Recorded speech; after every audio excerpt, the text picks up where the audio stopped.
नमस्कार दोस्तों, जय हिंद। स्वागत है आपका हमारे चैनल आर के ट्यूटोरियल में। तो आज हम जानेंगे संविधान के इतिहास और उसकी पृष्ठभूमि के बारे में, यानी कि कैसे बना भारत का संविधान, इसके पीछे क्या इतिहास है और कौन कौन से कदम इस दिशा में उठाए गए हैं। तो चलिए हम शुरू करते हैं वीडियो को और जानेंगे भारतीय संविधान के इतिहास और उसकी पृष्ठभूमि के बारे में। देखिए, यहाँ पे हमने भारतीय संविधान के इतिहास और उसकी पृष्ठभूमि के बारे में जानने के लिए देखिए हमने यहाँ पे 8 पॉइंट लिए हैं। ठीक है, तो इन 8 पॉइंट को हम बारी बारी से कवर करेंगे। चलिए कौन कौन से पॉइंट लिए हम आपको बताते हैं। देखिए, पहला है भारतीय संविधान की पृष्ठभूमि। ठीक है, दूसरा है हमारा रेगुलेटिंग एक्ट 1773, तीसरा है पिट्स इंडिया एक्ट 1784 और हमारा चौथा है चार्टर्ड एक्ट 1833। ठीक है, पांचवा है 1858 का अधिनियम। ठीक है, छठा है भारतीय परिषद अधिनियम 1861, 1892 और 1909। ठीक है, सातवां है हमारा भारत सरकार अधिनियम 1919। ठीक है, और हमारा लास्ट में है भारत सरकार अधिनियम 1935।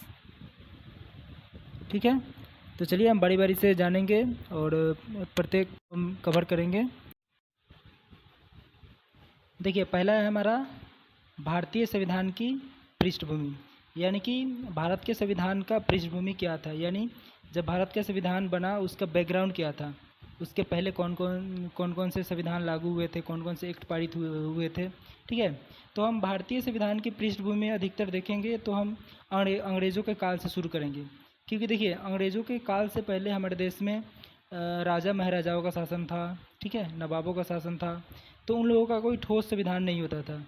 ठीक है, तो इसलिए हम अंग्रेज़ों के काल से शुरू करेंगे क्योंकि उन्होंने बहुत सारे एक्ट पारित किए, लिखित रूप में भी और बढ़िया से ढंग से उन्होंने पारित किए थे। ठीक है, इसलिए हम अंग्रेज़ों के काल से ही भारतीय संविधान की पृष्ठभूमि के बारे में जानना शुरू करेंगे। ठीक है,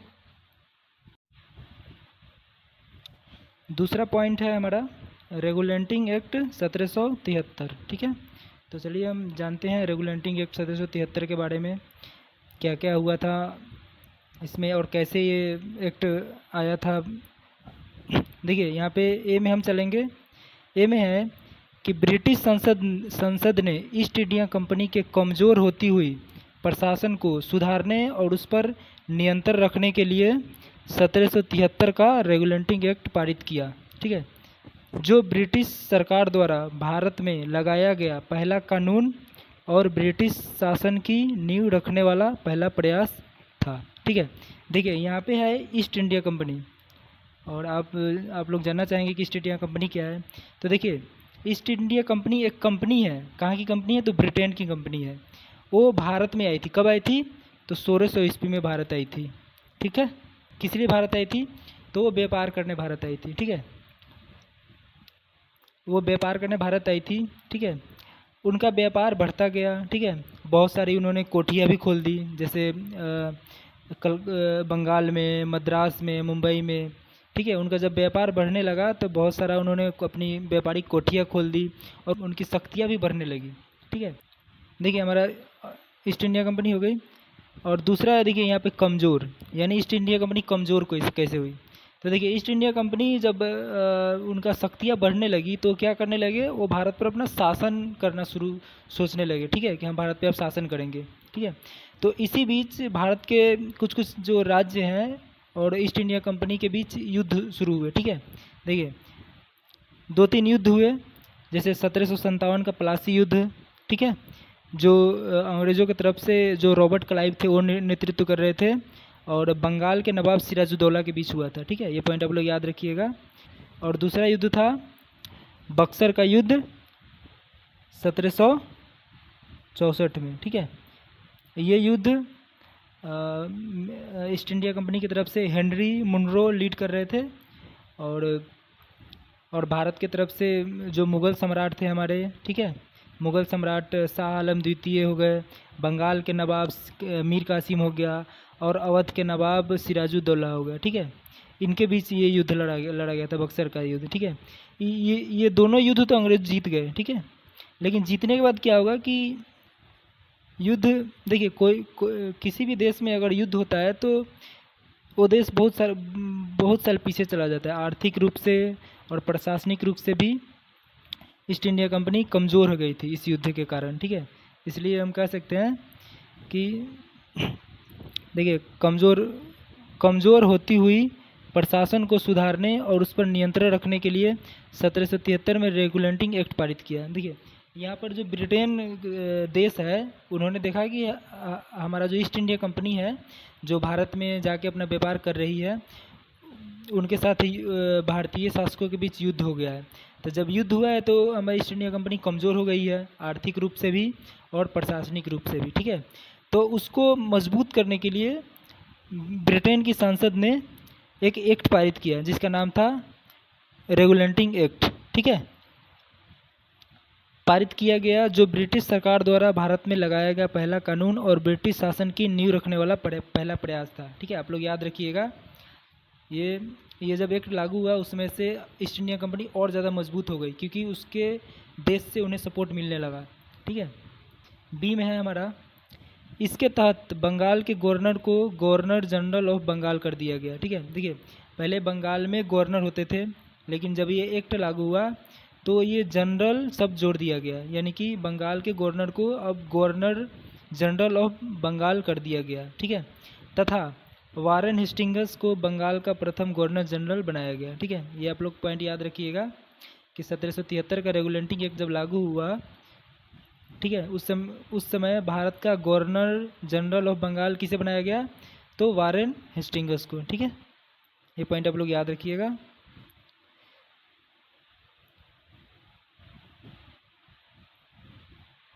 सी में है हमारा, बम्बे मद्रास की प्रेसिडेंसी को भी बंगाल के गवर्नर जनरल के अधीन कर दिया गया, ठीक है। देखिए बंगाल में गवर्नर था ही, ठीक है। इसके अलावा अंग्रेज़ों का बॉम्बे में भी था गवर्नर और मद्रास में भी था, ठीक है, लेकिन वो छोटे छोटे गवर्नर थे, ठीक है। इसलिए इन दोनों गवर्नर को भी बंगाल के अधीन कर दिया गया, यानी कि बंगाल के गवर्नर जो निर्णय लेंगे इन्हें भी मानना पड़ेगा, ठीक है। डी में है हमारा, 1774 में कलकत्ता में पहला सुप्रीम कोर्ट स्थापित किया गया जिसमें एक मुख्य न्यायाधीश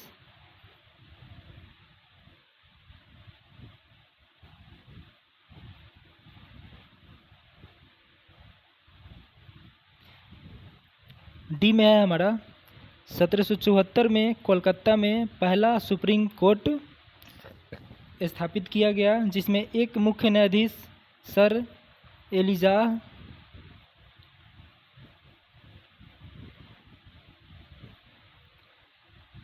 इम्पे तथा 3 अन्य न्यायाधीश नियुक्त किए गए, ठीक है। देखिए ये पॉइंट आप लोग याद रखिएगा। पहली बार 1774 में कोलकाता में सुप्रीम कोर्ट की स्थापना की गई, ठीक है, जिसमें से एक न्यायाधीश हुए सर एलिजा इम्पे तथा 3 अन्य सदस्य नियुक्त किए गए, यानी मुख्य न्यायाधीश को मिला के 4 न्यायाधीश नियुक्त किए गए, ठीक है। ये पॉइंट आप लोग याद रखिएगा। ई में है हमारा, ई में है कि कंपनी के निदेशकों को हर साल कंपनी के प्रशासनिक और वित्तीय कार्यों का रिपोर्ट ब्रिटिश सरकार को देना अनिवार्य कर दिया गया, ठीक है। देखिए ये 1773 का जब रेगुलेटिंग एक्ट पारित हुआ, उससे पहले क्या था कि वो जो ईस्ट इंडिया कंपनी थी वो अपने मर्जी से यहाँ पे व्यापार कर रही थी, ठीक है। लेकिन जब ये 1773 का रेगुलेटिंग एक्ट लागू हुआ तो उस समय से क्या हुआ कि कंपनी के जो निदेशक थे, ठीक है, जो कंपनी के मालिक थे, जो भी गवर्नर, वो हर साल कंपनी का प्रशासनिक और वित्तीय कार्यों का रिपोर्ट ब्रिटिश सरकार को, ठीक है, देना अनिवार्य कर दिया गया, ठीक है। यानी हर साल वो रिपोर्ट भेजेंगे कि हमने ये व्यापार किया, ये प्रशासनिक सुधार किए, मतलब जो कुछ भी हो उन्हें रिपोर्ट देना अनिवार्य कर दिया गया ब्रिटिश सरकार को, ठीक है।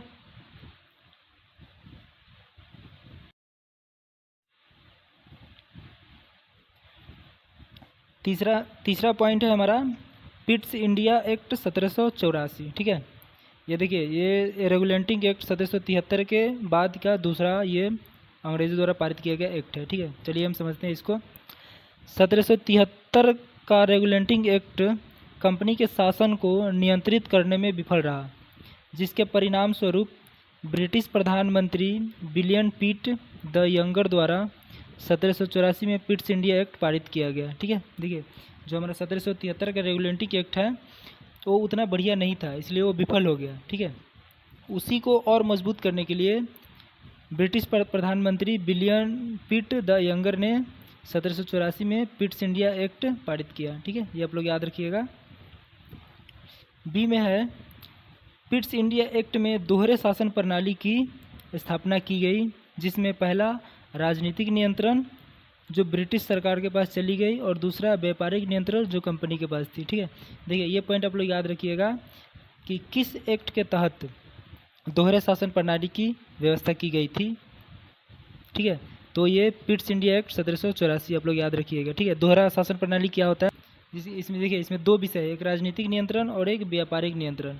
जो राजनीतिक नियंत्रण था वो ब्रिटिश सरकार के पास चली गई थी और दूसरा जो व्यापारिक नियंत्रण था वो कंपनी के पास थी, यानी जो व्यापार करना था ट्रेड वो कंपनी के पास सुरक्षित थी। ठीक है, सी में है भारत के प्रशासन के निगरानी के लिए लंदन में 6 सदस्यों की एक बोर्ड ऑफ कंट्रोल की गठन की गई, जो भारतीय मामलों में अंतिम निर्णय ले सकता था। ठीक है, देखिए इस एक्ट के बाद भारत के प्रशासन के निगरानी के लिए, मतलब कि जो ईस्ट इंडिया कंपनी है वो भारत में कैसे शासन कर रही है, कैसे प्रशासन संभाल रही है, इसकी निगरानी के लिए लंदन में 6 सदस्यों की एक बोर्ड ऑफ कंट्रोल की गठन की गई। इस पॉइंट को आप लोग याद रखिएगा। ठीक है, जो भारतीय मामले में अंतिम निर्णय लेता था। डी में है बंगाल के गवर्नर जनरल की सहायता के लिए 3 सदस्यीय परिषद बनाई गई। पहले 4 सदस्य होते थे, जिससे निर्णय लेने में रुकावटें में कमी आई। ठीक है, देखिए बंगाल के जो गवर्नर जनरल थे उसके लिए 3 सदस्यीय परिषद बनाई गई, मतलब उनकी सहायता के लिए। ठीक है, इससे पहले 4 सदस्य थे। ठीक है, ई में है हमारा इस एक्ट के पारित होने के बाद भारत में कंपनी के क्षेत्रों को ब्रिटिश सरकार क्राउन की संपत्ति मानी गई, जिन्हें कंपनी सरकार के नाम पर संचालित कर रही थी। ठीक है, जो हमारा पिट्स इंडिया एक्ट 1784 है उसके लागू होने के बाद जो कंपनी का जो क्षेत्र था, यानी कंपनी जितने भी भारतीय क्षेत्र को जीते थे, जितना पर शासन कर रहे थे, वो उस पर कंपनी का अधिकार नहीं रहा, उसको ब्रिटिश सरकार की संपत्ति मानी गई। ठीक है, उस संपत्ति को ब्रिटिश सरकार की संपत्ति मानी गई, जिन्हें कंपनी सरकार के नाम पर संचालित कर रही थी। ठीक है, चौथा पॉइंट है चार्टर एक्ट 1833। ठीक है, देखिए ये जब एक्ट पारित हुआ तो इसमें कौन कौन सी बातें सामने आई, देखिए हम बारी बारी से चलते हैं। ए में है 1833 में ब्रिटिश सांसद द्वारा एक चार्टर एक्ट पारित किया गया, जिसमें ईस्ट इंडिया कंपनी के व्यापारिक अधिकार को पूर्णतः समाप्त कर दिया गया और कंपनी का कार्य ब्रिटिश सरकार की ओर से मात्र भारत पर शासन करना रह गया। हाँ, देखिए ये पॉइंट आप लोग याद रखिएगा। ये जो चार्टर एक्ट 1833 था, इसके अनुसार जो हमारी जो ईस्ट इंडिया कंपनी थी उसका व्यापारिक अधिकार को पूर्णतः समाप्त कर दिया गया। ठीक है, जो व्यापार करने के लिए इरादे से भारत में आई थी, बहुत दिनों तक व्यापार की थी, तो ब्रिटिश सरकार ने उसके अधिकार को पूर्णतः समाप्त कर दिया गया। ठीक है, और कंपनी का कार्य ब्रिटिश सरकार की ओर से मात्र भारत पर शासन करना रह गया था। ठीक है, देखिए अंग्रेज़ व्यापार करते करते भारत पर उन्होंने बहुत सारे क्षेत्रों पर कब्जा करके शासन भी करने लगे थे, तो इसीलिए ब्रिटेन की सरकार क्या की कि व्यापार समझ जाइए कि व्यापार के अधिकार को समाप्ति कर दिया गया। ठीक है, अब ईस्ट इंडिया कंपनी सिर्फ भारत पे शासन कर रही थी। ठीक है, ये पॉइंट आप लोग याद रखिएगा। इस एक्ट के बाद बी में है इस एक्ट के तहत बंगाल के गवर्नर जनरल को भारत का गवर्नर जनरल कहा गया तथा पहला governor general of India Lord William Bentinck हुए। ठीक है, देखिए ये पॉइंट आप लोग याद रखिएगा, यानी कि 1773 में हमारे बंगाल के गवर्नर को बंगाल का गवर्नर जनरल ऑफ बंगाल बनाया गया। ठीक है, और उसके बाद ये दूसरा बंगाल के गवर्नर जनरल को भारत का गवर्नर जनरल बना दिया गया। ठीक है, और जो पहला हमारा गवर्नर जनरल है, गवर्नर जनरल ऑफ इंडिया है, वो विलियम बेंटिंक है, ये आप लोग याद रखिएगा। ठीक है, सी में है मद्रास और बम्बे की प्रेसिडेंसी की विधायी शक्तियाँ समाप्त कर पूरे देश में कानून बनाने का अधिकार गवर्नर जनरल के परिषद को मिल गया। ठीक है, देखिए मैंने पहले ही बताया था कि बंगाल के अलावा हमारे देश अंग्रेज़ों का 2 छोटी छोटी प्रेसिडेंसी थी, मद्रास और बम्बे। ठीक है, लेकिन इस एक्ट के बाद यानी चार्टर एक्ट 1833 के बाद मद्रास और बम्बे की प्रेसिडेंसी की विधायी शक्तियाँ को समाप्त कर दिया गया। ठीक है, और पूरे देश में कानून बनाने का अधिकार सिर्फ गवर्नर जनरल के परिषद को मिल गया। देखिए डी में है हमारा, पहली बार गवर्नर जनरल की कार्यकारिणी परिषद में एक नए कानून सदस्य को जोड़ा गया जिसका नाम थॉमस बेबिंगटन मैकाले था। देखिए हमारे गवर्नर जनरल ऑफ इंडिया के कार्यकारिणी परिषद थी। ठीक है, उसमें कानून सदस्य नहीं थे। ठीक है, बाकी सारे क्षेत्र के सदस्य थे, बट उसमें कानून का सदस्य नहीं था।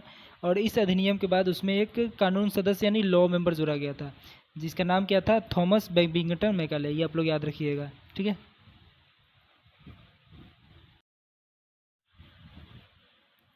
पांचवा पॉइंट है हमारा 1858 का अधिनियम। ठीक है, चलिए इसको समझते हैं हम। यह अधिनियम 2 अगस्त 1858 को ब्रिटिश संसद द्वारा 1857 की क्रांति यानी कि सिपाही विद्रोह के बाद लाया गया, जिसमें ईस्ट इंडिया कंपनी का शासन समाप्त हुआ और ब्रिटिश क्राउन ने भारत की सत्ता सीधे अपने हाथ में ले ली। ठीक है, देखिए यहाँ पे है कि 1857 की क्रांति यानी सिपाही विद्रोह। ठीक है, 1857 की जो क्रांति हुई थी वो भारतीयों का अंग्रेज़ों के खिलाफ हुई थी। इसको सिपाही विद्रोह भी कहते हैं, इसको हम प्रथम स्वतंत्रता संग्राम भी कह सकते हैं। ठीक है, 1857 की क्रांति को ये बहुत ही बड़े लेवल पे हुआ था। इसमें भारत के कोने कोने से अंग्रेज़ों के खिलाफ विरोध हुआ था। ठीक है, तो इस विरोध के वजह से जो ईस्ट इंडिया कंपनी को बहुत क्षति हुई थी। ठीक है, तो इसी को लेकर 2 अगस्त 1858 को ब्रिटिश संसद में ये 1858 का अधिनियम एक्ट पारित किया गया। ठीक है, और इस एक्ट के बाद देखिए यहाँ पे लिखा हुआ है ईस्ट इंडिया कंपनी का शासन समाप्त कर दिया गया। ठीक है, देखिए ये और सीधा भारत पे शासन किसका हो गया, तो सीधा भारत पे जो ब्रिटिश क्राउन थे यानी ब्रिटिश के जो प्रिंस थे, राजा थे, सीधा यह लिखा हुआ है सत्ता सीधे अपने हाथ में ले ली, यानी सीधा ब्रिटेन से सरकार चलने लगी भारत की। ठीक है, जब अंग्रेज़ों का। बी में है हमारा, भारत का शासन ब्रिटिश सम्राट क्वीन विक्टोरिया के नाम से होने लगा। ठीक है, ये आप लोग याद रखिएगा। सी में है, ब्रिटिश संसद में एक भारत सचिव नामक पद नियुक्त किया गया जो ब्रिटिश कैबिनेट का सदस्य होगा और भारत से संबंधित सभी मामलों का प्रमुख होगा। ठीक है, देखिए ये आप लोग पॉइंट याद रखिएगा। और ये कैबिनेट ब्रिटिश कैबिनेट का सदस्य भी था। ठीक है, डी में है, भारत में ईस्ट इंडिया कंपनी के गवर्नर जनरल को ब्रिटिश सम्राट का वायसराय कहा जाने लगा। हाँ देखिए, फिर देखिए यहाँ पे नाम में बदलाव हुआ, यानी कि 1858 के अधिनियम तक जो भारत के गवर्नर जनरल थे उनका नाम बदल के क्या कर दिया गया, वायसराय कर दिया गया। ठीक है, यानी कि अब भारत में ब्रिटिश सम्राट का वायसराय संभालेंगे। ठीक है, भारत में सत्ता अंग्रेज़ों का। ई में है, भारत का पहला वायसराय लॉर्ड कैनिंग को बनाया गया। ठीक है, जब हमारा ये एक्ट पारित हुआ 1858 का, तो वो जो भारत का गवर्नर जनरल था वो पद समाप्त कर दिया गया। ठीक है, और एक नया पद बनाया गया वायसराय। ठीक है, तो भारत का पहला वायसराय कौन था, तो लॉर्ड कैनिंग को बनाया गया। ये पॉइंट आप लोग याद रखिएगा। एफ में है, क्वीन विक्टोरिया ने 1858 की घोषणा में कहा कि भारतीयों के साथ न्याय और समानता का व्यवहार किया जाएगा तथा किसी के धर्म में हस्तक्षेप नहीं किया जाएगा। ठीक है, यानी कि जो 1857 का विद्रोह था उसी के वजह से 1858 का अधिनियम आया था। ठीक है, तो उसी को लेकर ब्रिटेन की क्वीन थी विक्टोरिया, उन्होंने 1858 में घोषणा की कि भारतीयों के साथ न्याय और समानता का व्यवहार किया जाएगा तथा किसी के धर्म में हस्तक्षेप नहीं किया जाएगा। देखिए हमारा छठा पॉइंट है भारतीय परिषद अधिनियम। देखिए भारतीय परिषद अधिनियम, ये 3 अधिनियम हमने छठा पॉइंट में 3 अधिनियम को एक साथ ही ले लिया है। 1861 का अधिनियम, दूसरा है 1892 का अधिनियम। ठीक है, और तीसरा है भारतीय परिषद अधिनियम 1909 का। ठीक है, तो हम छठे पॉइंट में इस तीनों को बारी बारी से कवर करेंगे, ठीक है। तो चलिए चलते हैं भारतीय परिषद अधिनियम 1861 की तरफ, ठीक है। इसमें है, ए में है कि वायसराय की कार्यकारिणी परिषद में अब 6 सदस्य वायसराय को मिलाकर रखे गए तथा विधायी कार्यों के लिए अलग से अस्थायी सदस्य नामित किए गए, ठीक है। देखिए, हम जो वायसराय होते थे उसकी कार्यकारिणी परिषद में 6 सदस्य रखे गए, यानी वायसराय को मिला के 6 सदस्य, यानी 5 सदस्य थे, वायसराय को मिला के 6 सदस्य रखा गया। उसमें विधायी कार्यों के लिए अलग से अस्थायी सदस्य नामित किए। पहले विधायी कार्यों के लिए अस्थायी सदस्य नामित नहीं किए जाते थे, लेकिन अब अस्थायी सदस्य नामित किए गए, ठीक है। बी में है, राजा देवेंद्र नाथ टैगोर, राजा दिलीप सिंह आदि को पहली बार भारतीय को वायसराय की विधायी परिषद में नामित सदस्य के रूप में शामिल किया गया। देखिए, ये पॉइंट आप लोग याद रखिएगा, जो विधायी कार्यों के लिए जो अस्थायी सदस्य नामित किए गए थे वहीं ये हमारे 2 नाम हैं, ठीक है, राजा देवेंद्र नाथ टैगोर और राजा दिलीप सिंह। इन्हीं को वायसराय के विधायी परिषद का नामित सदस्य के रूप में शामिल किया गया, ठीक है, ये आप लोग याद रखिएगा। सी में है, वायसराय के किसी आपात स्थिति में बिना परिषद की अनुमति के अध्यादेश जारी करने का अधिकार मिल गया, ठीक है। देखिए, वायसराय को एक अधिकार मिल गया अध्यादेश जारी करने का। अध्यादेश जारी कब होता है? जब हमारे जो भी जहाँ हम शासन कर रहे हैं, जो भी हमारा देश है उसमें आपातकाल लागू हो गया, नियम कानून अच्छे से नहीं बन रहे हैं, तो उस स्थिति में जो वायसराय है एक अध्यादेश जारी करेगा, ठीक है, और उसके तहत नियम कानून बनते हैं, ठीक है। तो अध्यादेश जारी करने का अधिकार मिल गया हमारे जो वायसराय होते थे उनको। आगे चलते हैं भारतीय परिषद अधिनियम 1892 की तरफ, ठीक है। इसके ए में है, 1885 में स्थापित भारतीय राष्ट्रीय कांग्रेस ने ब्रिटिश सरकार से भारतीयों की अधिक भागीदारी की मांग की, जिसको लेकर ब्रिटिश संसद में भारतीय परिषद अधिनियम 1892 पारित किया गया, ठीक है। देखिए, यहाँ पे लिखा हुआ है 1885 में स्थापित भारतीय राष्ट्रीय कांग्रेस। अभी जो हमारे वर्तमान में जो भारतीय राष्ट्रीय कांग्रेस पार्टी है ये आज का नहीं है, ये आज़ादी के पहले का है, ठीक है। और इसकी स्थापना कब हुई थी? तो 1885 में हुई थी। और देखिए, ये जो भारतीय राष्ट्रीय कांग्रेस पार्टी थी ये बेसिकली देश को आज़ाद कराने के लिए पार्टी बनी थी, लेकिन बाद में क्या हुआ, जब देश आज़ाद हो गया तो ये पॉलिटिकल पार्टी भी बन गई और ये जीत के भारत में सरकार चलाने लगी, ठीक है।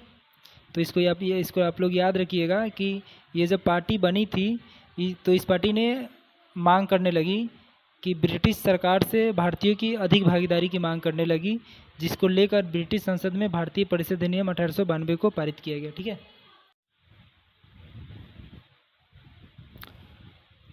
हमारा अगला पॉइंट है, यानी 6 नंबर पॉइंट का अगला है अधिनियम, भारतीय परिषद अधिनियम 1909, ठीक है।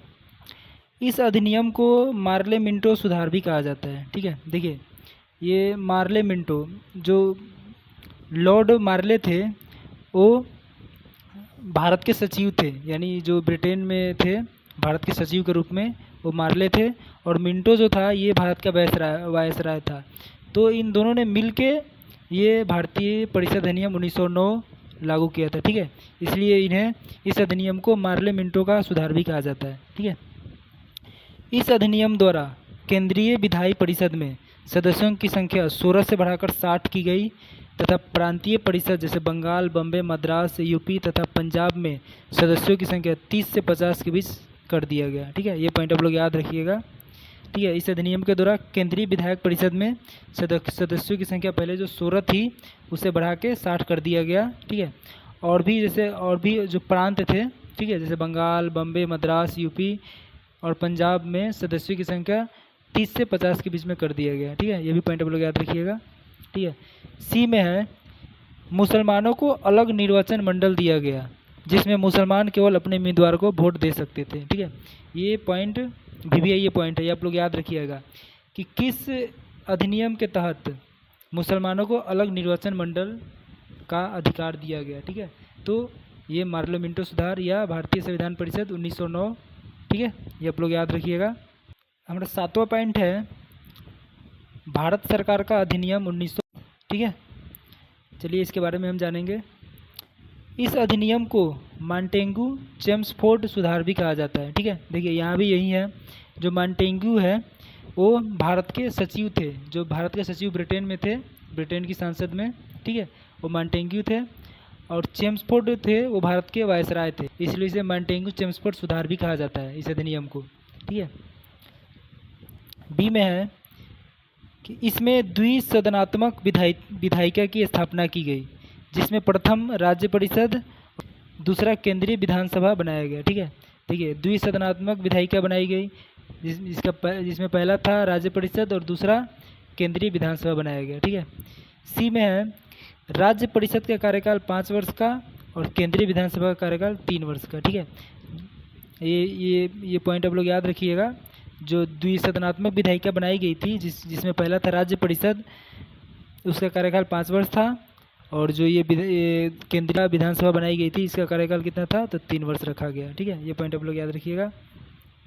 डी में है प्रांतों में द्वैत शासन प्रणाली का प्रवर्तन किया गया, पहला आरक्षित विषय और दूसरा हस्तांतरित विषय। ठीक है, चलिए इसके बारे में हम जानते हैं कि जो द्वैत शासन प्रणाली, जो आरक्षित विषय है और हस्तांतरित विषय है, इनमें कौन कौन से विषय आते हैं, ये हम जानने की कोशिश करेंगे। ठीक है, तो देखिए जो आरक्षित विषय है, जैसे पुलिस, न्याय, भूमि, राजस्व, रक्षा, ये सभी ब्रिटिश अधिकारी और वायसराय के अधीन थे। ठीक है, और दूसरा हस्तांतरित विषय जैसे शिक्षा,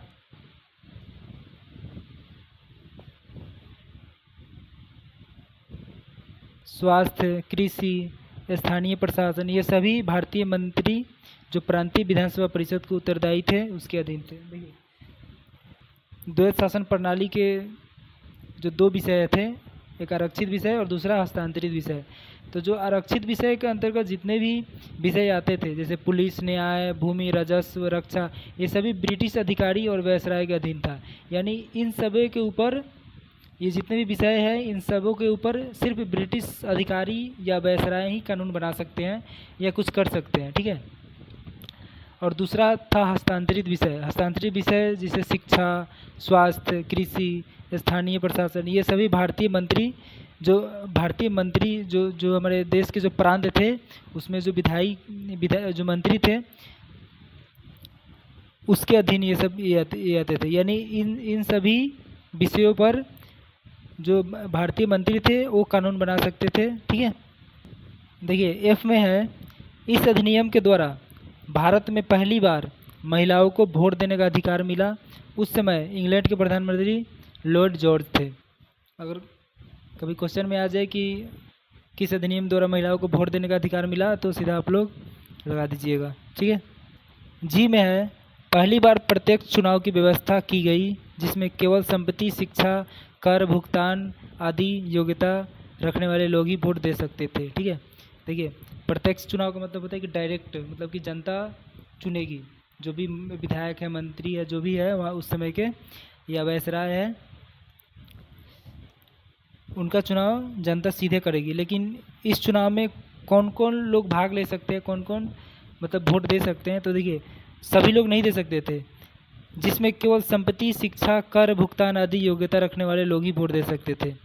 अभी जो वर्तमान में हमारी जो अभी जो वोटिंग होती है, जो 18 वर्ष के ऊपर जितने भी हमारे देश के आदमी है वो सभी वोट कर सकते हैं, चाहे उसके पास धन दौलत हो या ना हो।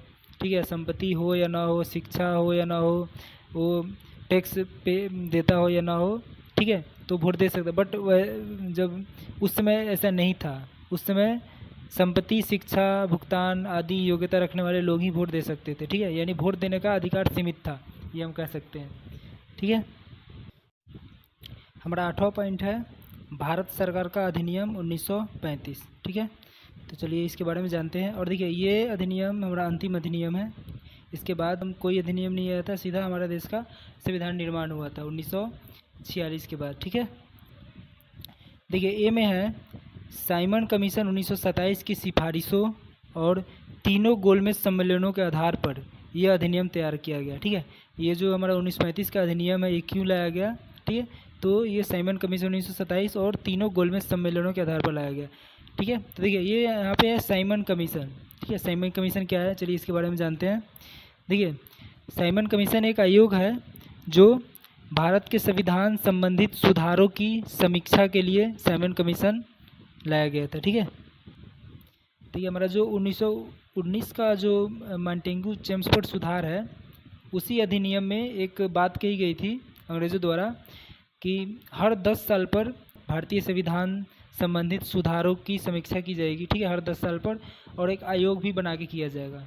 ठीक है, तो उसी के लिए एक आयोग बनाया गया जो साइमन कमीशन आयोग था। ठीक है, लेकिन ये साइमन कमीशन आयोग 3 साल पहले ही बना दिया गया, यानी ये 1929 में आना था, 29-30 में, लेकिन ये दो तीन साल पहले ही आ गया। ठीक है, ये आयोग।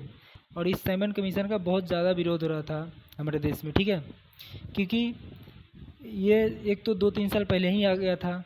ठीक है, ये 1927 में बना था, लेकिन ये 1928 में भारत में आया था। ठीक है, और इसमें जो 7 सदस्य थे, यानी 7 सदस्य वाली ये साइमन कमीशन थी, इसमें एक भी भारतीय नहीं थे, इसलिए इस दोनों कारणों की वजह से इसका बहुत ज़्यादा विरोध हुआ था।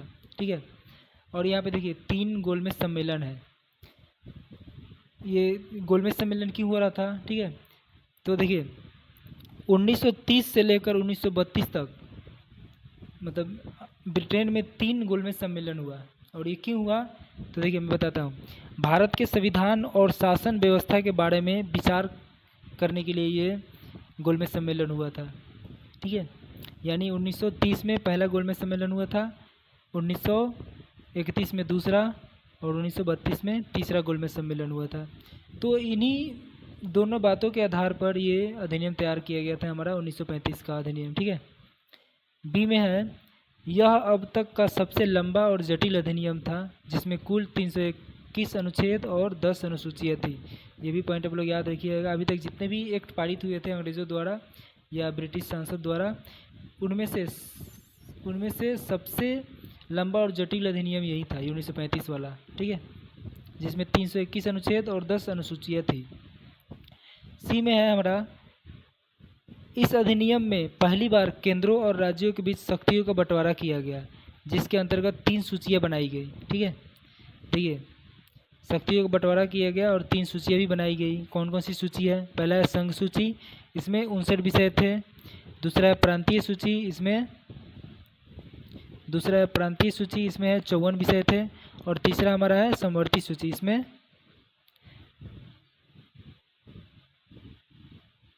इसमें 36 विषय थे। ठीक है, देखिए 1909 में हमारा जो आया था मुसलमानों का पृथक निर्वाचन। ठीक है, तो उसमें सिर्फ मुसलमानों के लिए था। अब उसी में क्या किया गया कि मुस्लिमों के साथ साथ सिख, ईसाई, एग्लो इंडियन, महिला, श्रमिक आदि को भी अलग निर्वाचन मंडल दे दिया गया। ठीक है, उसी में। तो ये भी पॉइंट आप लोग याद रखिएगा। ठीक है, कि किस अधिनियम के तहत मुस्लिमों के साथ साथ सिख, ईसाई, एग्लो इंडियन, महिला, श्रमिक आदि को भी अलग निर्वाचन मंडल दे दिया गया। ठीक है, यानी कि इनके अलग उम्मीदवार खड़े होंगे और इन्हीं के कम्युनिटी से लोग उनको वोट देंगे। ठीक है, ठीक है, हमारा ई में है, इसी अधिनियम के तहत 1935 में आरबीआई बैंक की स्थापना की गई तथा बर्मा, म्यांमार को भारत से अलग कर दिया गया। देखिए ये पॉइंट आप लोग याद रखिएगा।